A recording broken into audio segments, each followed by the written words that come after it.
नमो अरहन्ताणं नमो अरहन्ताणं नमो अरहन्ताणं। अभी हिंदुस्तान टाइम्स में एक समाचार पढ़ा। 3 दिन पहले एक डॉक्टर एक खोज कर रहा है, एक नई रिसर्च कर रहा है। उसका विषय यह है कि जो शरीर में दर्द पैदा होते हैं वे क्यों होते हैं, और दर्द के समय आदमी मॉर्फिन या कोई नशे की गोली लेकर दर्द का शमन करता है, प्रतिक्रिया होती है, रिएक्शन होता है और नई गड़बड़ियां पैदा होती है। उसकी खोज है कि दर्द को पैदा करने वाले स्नायु, दर्द को पैदा करने वाले फाइबर्स, तंतु हमारे शरीर के भीतर विद्यमान है, तो दर्द का शमन करने वाले फाइबर्स भी हमारे शरीर के भीतर विद्यमान है। उसने महत्वपूर्ण खोज की कि सिर और पीछे रीढ़ की हड्डी का निचला सिरा और सिर का भाग, चोटी का भाग, यानी ज्ञान केंद्र और शक्ति केंद्र। तो रीढ़ की हड्डी का निचला सिरा है, वहां कुछ ऐसे फाइबर्स हैं, कुछ ऐसे तंतु हैं जिनमें दर्द शमन की शक्ति है, दर्द का शमन कर सकते हैं। अगर वे तंतु पकड़ में आ जाएं तो किसी को मॉर्फिन लेने की जरूरत नहीं, नशे की गोलियां खाने की जरूरत नहीं। कहीं भी शरीर में दर्द पैदा हुआ और उस बिंदु को पकड़ा और दर्द अपने आप मिट जाएगा। हमारे शरीर में एक ऐसा प्रवाह है जो सिर से चलता है, नीचे तक जाता है और नीचे जाकर वही तो दर्द पैदा करता है। रीढ़ की हड्डी बहुत बड़ा शरीर का रहस्यपूर्ण केंद्र है, इतना बड़ा केंद्र कि वहां से सारे शरीर का संबंध जुड़ा हुआ है। दर्द पैदा होना और दर्द को मिटना, दोनों शक्तियां उसमें विद्यमान है। मैंने जब यह संवाद इसमें पढ़ा, पेन किलिंग हमारे शरीर के भीतर विद्यमान है, मुझे तत्काल अंतर यात्रा की स्मृति हो आई। हम प्रेक्षाध्यान के प्रयोग में कायोत्सर्ग के पश्चात अंतर यात्रा का प्रयोग करते हैं।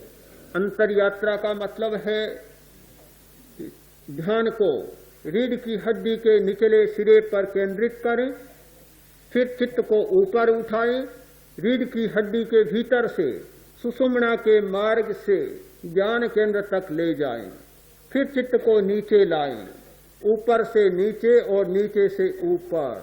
जैसे कुएं में बाल्टी डाली जाती है और पानी भरता है, निकाली जाती है, फिर डाली जाती है और फिर निकाली जाती है।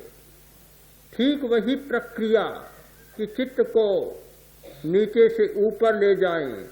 नीचे शक्ति का स्रोत है, बहुत बड़ा शक्ति का स्रोत है यह रीढ़ की हड्डी का निचला सिरा, बहुत बड़ा स्रोत है। वहां से शक्ति को बाल्टी में भरकर, श्वास की बाल्टी में, प्राण की बाल्टी में भरकर और ज्ञान केंद्र तक ले जाएं, और जब वह बाल्टी वहां जाकर खाली हो जाए फिर उसको चित्त को नीचे ले जाएं, खाली बाल्टी को, और फिर शक्ति को भरकर ऊपर लाएं। एक इतनी महत्वपूर्ण प्रक्रिया है, हम नहीं जानते। कल ही डॉक्टर ने कहा कि सर्दी के दिनों में अंगुलियों के जो बीच के अंतराल हैं, ये भाग, यहां अगर सरसों का तेल लगाया जाए तो जिनको भयंकर सर्दी का प्रकोप होता है वह समाप्त हो जाता है। कारण है इसका, पैरों की अंगुलियों के बीच और हाथों की अंगुलियों के बीच ये जो यहां एंडिंग है, यहाँ हमारे स्नायु हैं, समाप्त होते हैं, ये सर्दी को बाहर से ज्यादा पकड़ते हैं, पैरों के भी और हाथों के भी। अगर ये गर्म रहे तो सर्दी का उतना प्रकोप नहीं होगा। रीढ़ की हड्डी का निचला सिरा, जहां असंख्य तंतु, इतने छोटे छोटे सूक्ष्म तंतु हैं जिन्हें चांदी के सफेद धागों की तरह हजारों लाखों तंतुओं में छोटा छोटा भाग बटा हुआ है, उसमें इतने महत्वपूर्ण केंद्र हैं। अगर हम वहां ध्यान केंद्रित कर सकें, उस बिंदु को पकड़ सकें तो बहुत सारी कठिनाइयां समाप्त हो सकती है। हमने स्वयं देखा, एक भाई के बहुत दर्द था इस नीचे के भाग में, गहरा दर्द, रोज रात को गोलियां लेनी पड़ती, गोलियां लेने पर भी वह सीधा नहीं लेट सकता, गले पर पट्टा रखना पड़ता, टेढ़ा लेटता। हमने प्राण का प्रयोग करवाया, इसी स्थान पर प्राण का प्रयोग किया। 5-7 दिन बाद गोलियां लेनी बंद हो गई, सीधा लेटने लग गया और गले का पट्टा भी खुल गया। तो ऐसा क्यों हुआ? जब इस घटना को पढ़ा कि रीढ़ की हड्डी के नीचे ये दर्द शामक फाइबर्स हैं, ऐसे तंतु हैं जो दर्द को समाप्त कर सकते हैं, तो बात समझ में आई कि हमारे शरीर में यह रीढ़ का स्थान इतना रहस्यपूर्ण और इतना महत्वपूर्ण है, उसे पकड़ सकें तो बहुत बड़ी घटना हो सकती है। बेचारा डॉक्टर कब पकड़ेगा? काफी शोध करनी होगी उस बिंदु को पकड़ने में, किंतु ध्यान के द्वारा वह बिंदु बहुत सुविधा के साथ पकड़ा जा सकता है।